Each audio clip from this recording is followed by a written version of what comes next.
अस्सलाम वालेकुम व्यूअर्स, क्या हाल चाल है। उम्मीद करते हैं कि आप ठीक ठाक होंगे, फिट फाट होंगे। आज का जो हमारा टॉपिक है वो ग्रीन रिंग नेक की पेयरिंग के ऊपर है कि बाज़ का तो होता क्या है, जब हम मेल फीमेल को इकट्ठा छोड़ते हैं तो उनमें बहुत ज़्यादा लड़ाइयाँ होती हैं। ठीक है, जब आप पेयरिंग करना चाहते हैं तो सबसे मेन बात जो है इनका ब्रीडर होना बहुत ज़रूरी है, यानी कि मेल और फीमेल बड़े हों, फुल बड़े, तब आप इनकी पेयरिंग करें। और आप जिस केज में छोड़ रहे हैं वो केज का साइज़ भी थोड़ा बड़ा होना चाहिए, जिसमें मेल और फीमेल थोड़ा फासले पर रह सकें।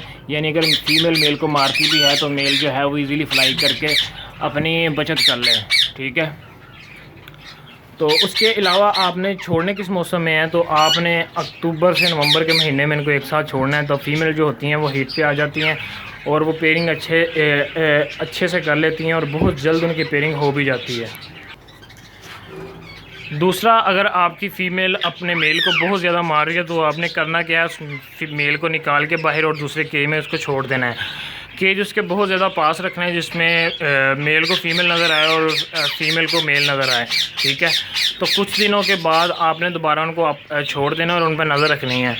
स्लो कुछ डेज़ के अंदर फ़ीमेल की जो है आदत थोड़ी सी ठीक हो जाएगी, यानी कि अपने मेल को मारना कम कर देगी। तब जैसे ही सीज़न यानी स्टार्ट होगा तो इनकी जो है वो पेयरिंग अंडरस्टैंडिंग जो है वो हो जाएगी।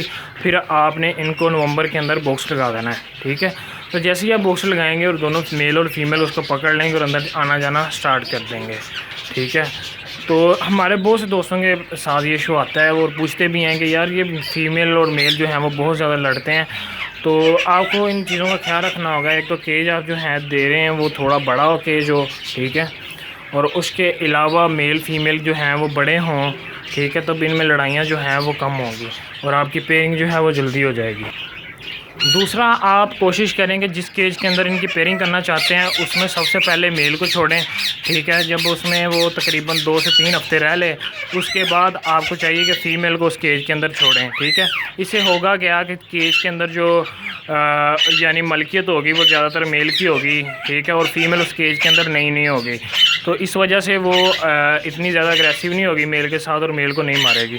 ठीक है, ये कुछ बातें सी जो कि पेयरिंग के हवाले से बहुत ज़्यादा ज़रूरी होती हैं, तो मैंने सोचा कि आपको भी इस बारे में बता दिया जाए ताकि आपकी जो परेशानी है वो भी ख़त्म हो जाए और आप इजीली इनकी पेयरिंग करके ब्रीड ले सकते हैं। अगर वीडियो अच्छी लगी तो वीडियो को लाजमी लाइक कीजिएगा और मेरे चैनल को लाजमी सब्सक्राइब कीजिएगा। ओके, अल्लाह हाफिज़।